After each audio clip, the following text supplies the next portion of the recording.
I'm Rob Forsyth and this is Liberalism in Question, a series from us here at the CIS where we examine issues around classical liberalism, its strengths, weaknesses, challenges, its history. And today I'm delighted to have with me Jamie Q. Roberts. Jamie has written a book which I thoroughly recommend called The Intellectual Dark Web.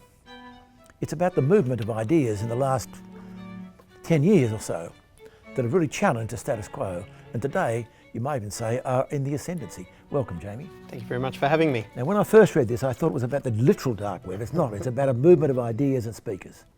Yes, I mean the idea, Eric Weinstein, who's sort of a mathematician and an online figure, he coined the term intellectual dark web, and the idea is that, you know, the internet where we spend most of our time is called the clear net. No one uses that name much, but they clear net. And so the intellectual dark web stands in relation to the clear net as the ideas that these people were talking about stand in relation to mainstream ideas that you'd come across in, you know, the mainstream media or academia. Although in many cases, and I won't spend long on this, these thinkers and speakers use the power of the internet in many ways rather than just simply writing books. So that it is, in one sense, about a web. Tell me first. It is very much an online phenomenon. That's what's remarkable about it. It is kind of living up to some of the more, fantastical hopes from the 90s that it would be a place of freedom where people could speak their mind in opposition to tyranny. I mean, those, you know, there's some manifesto. In some sense, anyway. You think these guys have pulled it off. Now let's go back. Yes, I do think so. Let's go back. You define the intellectual dark web as in tension with a stifling status quo. Can you tell me firstly about the status quo, Jamie? Well, the status quo is what we these days call political correctness, or woke, of course. Woke's a funny old term because in the mid to late 20-teens when it took off, the people on the left referred to themselves as woke, which was something like having enlightened beliefs in relation to awake, yeah. But in relation to social injustice in particular. And so they would all call themselves woke, and then people felt that it smelt supercilious and pietistic, and so it then very quickly became a derogatory term. Yeah. And then the people who call themselves woke very quickly stopped calling themselves woke. Leaving aside the name, what's the kind of ideas behind this status quo, which is critiqued by the intellectual dark web? It's identity politics, very much so. I mean, that's at the heart of it, which is judging people based on their, you know, so-called identity, whatever that even means. But, you know, color of skin, sex, gender, that sort of thing. And so Nietzsche would call it slave morality, because it's the sort of sense that the more oppressed you are, the more, you know, good you are, and the greater your access to truth. Which is like, they don't exactly say that, but that's what's built into identity politics. And truth's become a real issue too, hasn't it? Yeah, well, this is part of the whole postmodern problem, is this idea that there is no truth, there's only perspective, there's only power, and we don't even really have access to reality. Reality is crafted by the powerful. And so the whole woke thing, or the identity politics thing, very much ties into that, because the woke people will say, well, you know, you think you have the truth, but you're not, you're just powerful, whereas we are the oppressed ones. You should listen to us. And so it's a fundamental attack on anyone who thinks that we can grasp reality to some degree using reasoning and evidence. They want everything to be in the realm of power and about dominance and oppression. Right, so this is this critical theory idea, isn't it? That it's all tied up, it's all related. The idea that ultimately no one is sincere, that all claims to reasonableness and truth are really hidden claims to dominance and power. Yeah. And therefore suspicion of the classic ways of knowing. Yeah. And the thing is I mentioned this in the book, I mean, science was onto this hundreds of years ago. This is why we had the scientific method, because scientists, Enlightenment thinkers, were aware that we're fallible, and so we go through, we do things to suit our interests. So we go through careful processes of reasoning and evidence to try to get closer to the truth. So it's, in one way, it's a very banal idea, but they throw the baby out with the bathwater. Whereas a sciencey minded person will say, yes, it's hard to get to reality, the truth, but we have a fair crack at it. We often do have mixed motives. Yes, Right? There's no yes, yeah. So there's a bit of truth in the if I use the phrase, Yeah, in the yes. analysis. How did... They're half right, but they throw the baby out with the bathwater, and so that's the great danger. I mean, the claim that all claims of truth are really power claims is itself self-contradictory, because that's a claim, that's a universal claim. It falls at the first hurdle. Okay, but leaving aside the logic, and before we talk about the intellectual dark web's critique of this, pushback, I generally don't know, how did this become so powerful, these ideas, which at one level seem counterintuitive? They make no sense, and they fall at the first hurdle. But how do they? But then why How so powerful? did they become so powerful? I know this is the $64,000 question. My sense is they became powerful because, and this is something of an intellectual dark web idea. We have universities that are growing and growing. We have more and more students piling in. We have more and more academics. Academics' business is they need to publish papers. Yeah? And what happens if you don't really have much to say? What happens if a lot of the low-hanging fruit's been grabbed? Well, then you have to start playing these sort of truth language games where, and this is just vast amounts of academic publishing is just grumbling about power and playing language games and writing badly. Jamie, this movement is very university sourced. Absolutely. It's basically academics writing badly to build careers, and so they had to. It's so hard to explain because it's just constant paradoxes. But you have to say there is no truth, and that then lowers the bar and allows you to write a whole lot of guff, and then protect yourself from attacks because you say, "Oh no, there is no truth." It's all a very fuzzy, yes, paradoxical, whizzle-wazzle thing. But that then has eventually, after people like Foucault were cooking this up in the 60s. It's eventually been leaking out into the wider world, in the last 20 years. And that's when, it's really started to do serious damage. Once we started seeing the corporate world taking up DEI, once cancel culture really, really grew through the 20-teens. And that's when it reached real critical mass in the wider world. But it's absolutely corruption from academia. And in the nature of things, creates the context of a pushback. Absolutely. Hence the intellectual dark web.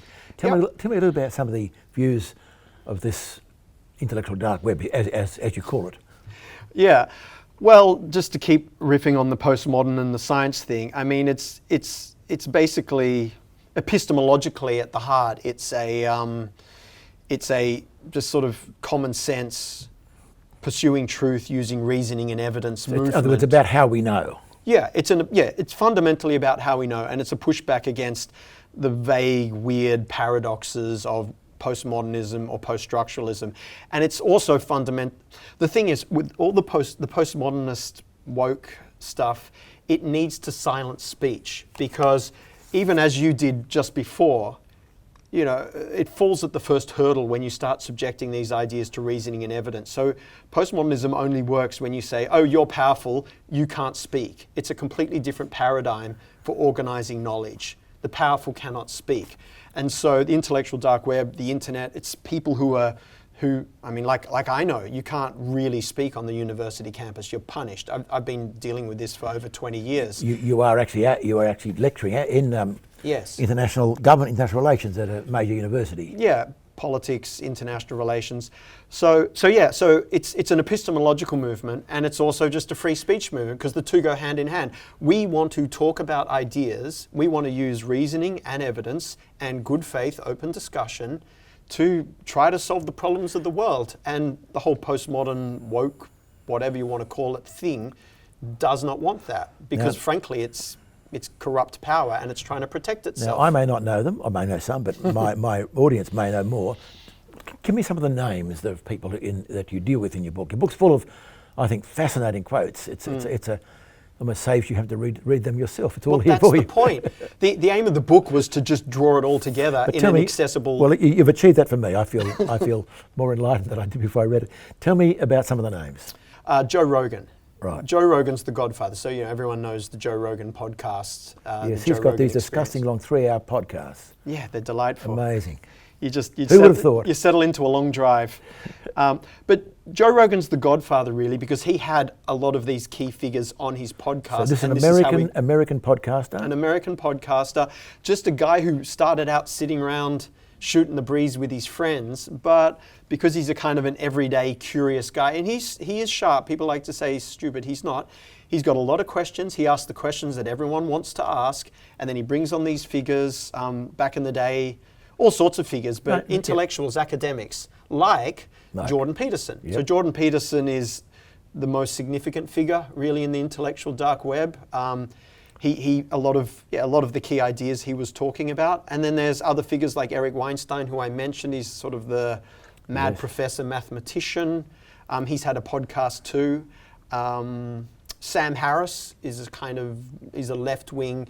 He became famous even earlier as being a new atheist. I noticed that some of the new atheists got into this movement as well. Yeah, there is something of a transition from new atheism to the intellectual dark web, whereas the intellectual dark web's a lot more not just relaxed, but accepting and understanding of religion, and think it's a useful and often good force. Jordan Peterson himself being Jordan a good example Peterson and others, and I think they're largely right. It's a long discussion. It's one of my favorites, but it's a long discussion. But the new atheists were, I think, complaining about the dogmatism of certain religious movements.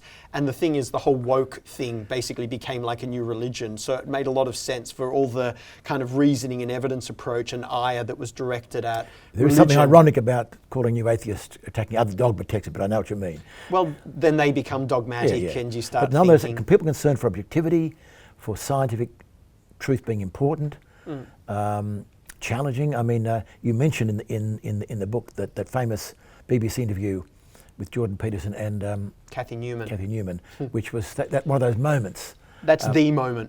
The moment. That's the moment of the intellectual dark web. To risk being offensive. I mean, look at the conversation we're having right now. I'm just trying to work that out. I mean, because I remember seeing it and showing it to others and saying, "Look at this! Look at this! Look at this!" And what it did, it sort of, and maybe this is the point. You think that it's taken for granted that the Cathy Newman view is the only view, and it's still around, of course. But suddenly with Peterson, and you analyse in the book, you say where he's done right or wrong. I like that. It gave hope that there may be other ways. It's about giving people hope to think things that you otherwise thought you couldn't think, but you now realise are actually probably right. Yeah, well, just reasonable discussions. Like, what were they arguing about, amongst other things? The gender pay gap. It was about the whole question of gender pay gap. What lay behind it? And it's complex. Yeah, I don't pretend to understand, but you can't just say, this is one of the intellectual dark web points. That it's so obvious, and anyone who studies statistics knows it, but inequality of outcome is not proof of discrimination.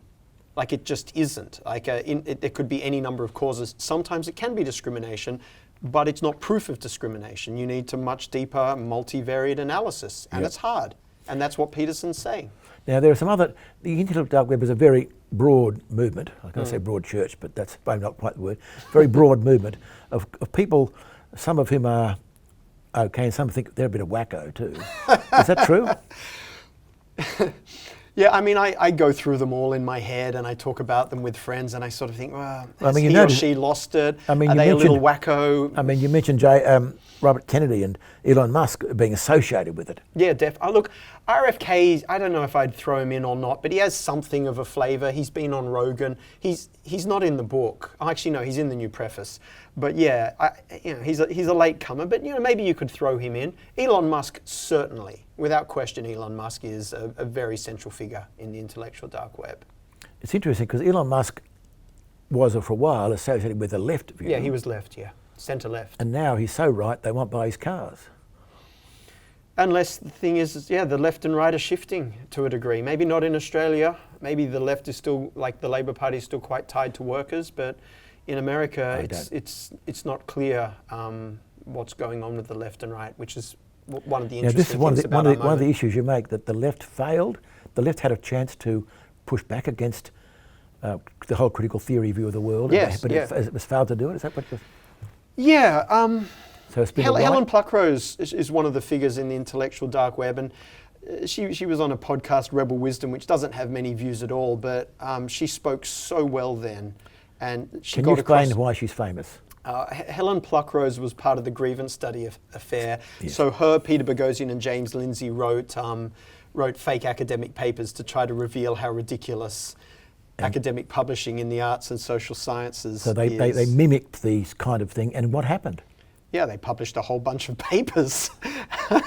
And people thought they were good. Yeah, and gave them awards and stuff. Until someone, whatever it is, revealed what was going on. But anyway, she said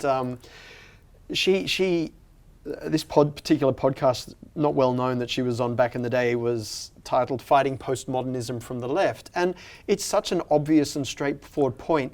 I'm sure when I was growing up in the 80s and 90s, the great strength of the left was it was a broad, open-minded church that cared about open discussion and free speech, and the exchange of ideas. It cared about truth. It cared about science. And then somewhere in the last 15 or so, 20 years, I mean, university's been cooking this up for longer, but the left has become the side of censorship, and it's I was at university in the late 60s and was involved as a university chaplain from the 80s. And I remember once a member of the student union employee complaining about a poster I'd put up, that she had been assaulted by my poster. So maybe I'm wrong. Yes, I think it's a lot older than you think. The other thing is that maybe I'm misremembering my younger days. And I think you may be idealising them. And idealising them. Is it possible then that the left has been the party of censorship for longer? Yes. I can think of, this is not an argument today, but I can think of the trouble with the left. If you're going to impose solutions, you've got to use force and compulsion to socialise, which means you've got to stamp down. And some of the worst excesses of oppression in this last century has been from the left. No, I mean, without doubt, but I'm just sort of thinking the softer world of the West. But I'm thinking in the 80s, like the censorship of song lyrics and all of that felt like it was coming from the Christian right. In fact, there was a movement, exactly, there was a time when the right seemed to be involved with censorship and the left, I think you are right. It feels like that in the 80s and 90s. You were right. And I guess it's a question of what you think is important. And therefore you censor the things you don't want to hear.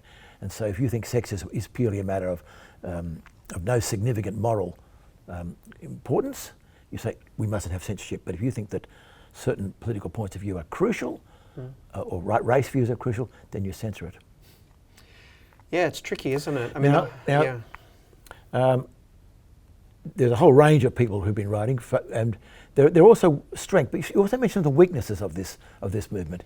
Some of the danger spots. What are they, Jamie? Okay, two weaknesses. I mean, one is conspiracy theories, right? Where if you set the dial too far towards openness, you let in a lot of stuff. And like institutions like universities on a good day are meant to deal with that appropriately by discussing, reviewing, that sort of thing. But the institutions are so censorious that we've got this other space like Joe Rogan. And Joe Rogan I wouldn't say he lets anyone in, but he lets a lot of people in. So you get a lot of ideas which are essentially there's not strong evidence behind them, and you'd call them conspiracy theories. So that's a bit of a danger. But at the same time, as I say in the book, I would take openness any day. I'd let a few more conspiracy theories through the door if in that batch we have truth, as opposed to what I see in the university where everything is shut out and you basically get nothing in the end. But that's one danger, conspiracy theories. Audience capture. Audience capture's the second one, which is... Firstly, what is audience capture first? Audience capture is when you start saying more, let's say, radical or polarizing things, and we humans are so damn tribal. In order to get your audience to like you? Well, it's almost like let's say you're on the good path, and then you're ticking along, and then in one particular podcast you're a little bit more polarizing, and then you notice that the views really jump up and everyone starts saying, oh, that was great. I must try this. This is obviously a secret for us. No, I don't think so. It's pretty eternal, this problem. So you actually start playing to the audience.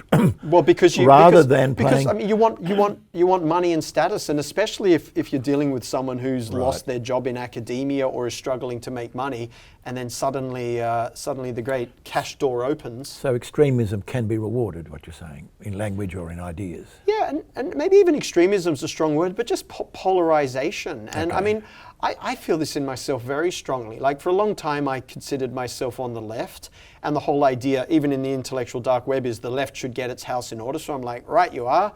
Yeah, I'll sort this out at the university. And you get so much pushback, and it is such a, it's not thankless because a lot of students are into it, but you get punished pretty heavily. And so that part of your brain just says, just run to the other side. They're going to be nice to you. And so and they will, and they are. And so to try to maintain your critical faculties and resist the wide open arms of the other side, which will not only give you, money, but sympathy and all of that. And although you now call yourself a classical liberal, if I'm not mistaken. Sorry? You call yourself a classical liberal? I lean a little in that direction. I mean, I'm definitely a liberal. I still have a lot of open questions about how big I think the government should be. Economics is really tricky, and I have this constant discussion with myself about how much regulation we ought to have in order to allow humans to thrive. I don't know. I'm sorry, that is one of the great questions, one of the great unanswered questions. Yeah. So I can't just sort of say, I can't just say I'm libertarian, no government, super small government. In large societies, I still think quite, You're anti-dogmatic, perhaps. I'm certainly anti-dogmatic. Okay, you said that there's a movement to the right. I hope I'm anti-dogmatic. Then you're definite about that. I'm definite about that. You said that this movement was at first a minority movement, under the radar, if I use that metaphor, on podcasts, on the web, on moments like the Jordan Peterson interview popping up, suddenly shattering what seemed to be a consensus.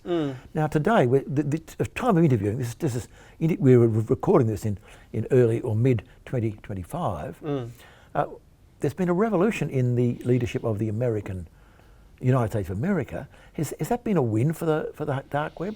I mean, what do you make of the whole Trumpian thing? Yeah, I feel like Trump's an astute political player, and I mean the right was shifting this way anyway. The intellectual dark web has asked a lot of questions about the trans issue, all the censorship, cancel culture stuff I've been talking about. They're a bit more upbeat about religion. They're not fanatically pro-West, but the sort of academic left is hugely anti-West, and so a lot of these values, which could just be centrist common sense values, because the left has become so wacky, it just makes sense that these are all just kind of fundamental right-wing values now. And so all of these ideas which were developed and cooked up through the 2010s in the podcast world have now, because the left has just doubled down, have now quite naturally flowed to the right. And I think Trump, people like Tulsi Gabbard, moved into the Trump campaign at the last minute. Elon Musk did at the last minute. Joe Rogan, who was quite anti-Trump and even more a Bernie guy, like a traditional leftist. Bernie Sanders. Bernie Sanders, yeah.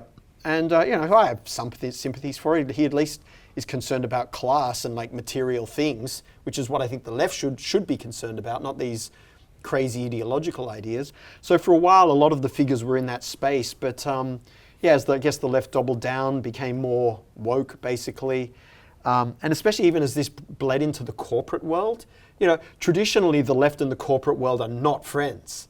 Whereas in this particular era, the way my academic colleagues and someone like, Bain or McKinsey or whatever, they just sound the same. And so once you have even like the corporate world sounding like the left, I mean... Woke capitalism. Woke capitalism. Exactly, that's the term. I mean, the right's then shifted. It's a little bit more anti-corporate than it was.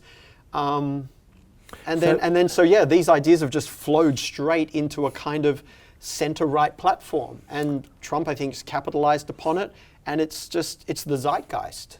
It's the zeitgeist. Though it's almost a matter of the enemy of my enemy is my friend here, that the people running the left, it's too early to say about Trump. I mean, every day things move. He gets things done. Yes, the question is, what are the things? Some are good, some are bad. But I don't make this into a critique of Trump. No. It's too hard to tell.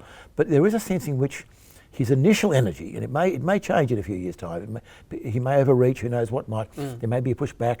I think the left are completely, utterly bewildered at what's going on. It's kind of. He also reflects something of that extremism against which they're reacting. That is, a take no prisoners approach, which was what you're reacting in the first place. He's not constitutionalist. You wouldn't call him a massive rationalist, reasoning in reason and evidence. No. So it's almost as though you've got a reaction, enthusiastic reaction at the moment against the very thing which they're reacting against. Yeah. I think of Elon Musk. They feed off each other. Yeah, that's I mean, right. so Trump, when he first got in 2016, yeah, he was looking back, he was trolling what was starting to happen on the left, and so people could sense that even if they couldn't quite put their finger on it. So he gets in, the left then gets even more radicalized, and so yeah, there is something of a mutual radicalization going on. One thing I learned from reading the book and thinking about things is that just when you think the status quo is status and quo, it's going to move, and so there's no sense of long-term stability either for the left. I can remember a few years ago when I thought woke has won, but no, woke hasn't won. It has won for a while, then there's a reaction, and now we're seeing the reaction now. Now you're a political philosopher and something of a historian, I might say, or a journalist in this book. What about the future? Any ideas? Look, anyone who tries to predict the future is a fool, right? Except to say it can't be the same as it is today. That's all I can say. Okay, what's going to happen? I mean, what often happens is the initial excitement when Trump got in again, and we thought, wow, finally woke's going to be crushed, and we're going to reach the promised land. And I suspect that, yeah, as I guess you were alluding to a little bit, maybe Trump will spiral out of control a little bit, and maybe be something of a disappointment. Often that seems to be the way that politics go. We're always trying to ponder, when have we reached peak woke? Have we finally? Trump got in. I thought maybe we've reached peak woke finally, but the last month, my feeling is the left is really doubling down, of course, or tripling down, or quadrupling down. Let me ask a question about that. I'm not surprised that that's the first reaction, more of the same, but there'll come a time when, or maybe it's an invitation to what you call the left, to rethink whether maybe more of the same isn't the way forward, but to reinvent yourselves as a genuine alternative, but the alternative based upon different understanding of truth and of reason and of evidence. Yeah, I just think, look, I mean, plenty of the left still does focus on things like class issues, which is always the left's great strength. But I mean, if you can just make good, solid arguments based on reasoning and evidence about, wealth gaps and the poor being left behind and those sorts of things, that would be tremendous, and that would be an appropriate counterbalance to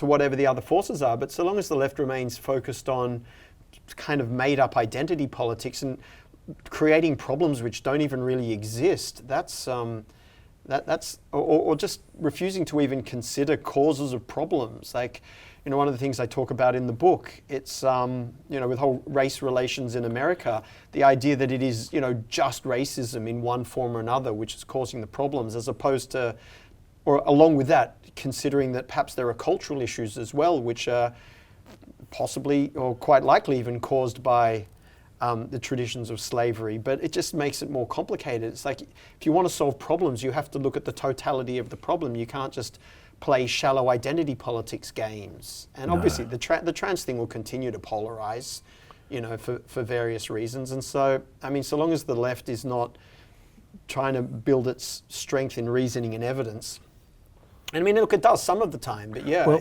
I'm not so much putting, maybe left and right's the wrong way for me to put it, but just saying, it's present, you're saying there was a status quo in the mid-20s, basically a critical theory approach that woke. There's now been a reaction building up the last 10 years. Yeah. 2010s, I should say, in the last years. And it's got a lot more prominence, and in a way, surprisingly, even the Trump phenomenon is certainly part of this mix. It's not a balance. We don't know it's unstable at the moment. One never knows. You're saying that the old forces are doubling down, saying no, no, no. I'm just wondering whether there'll be and further development is going to be required.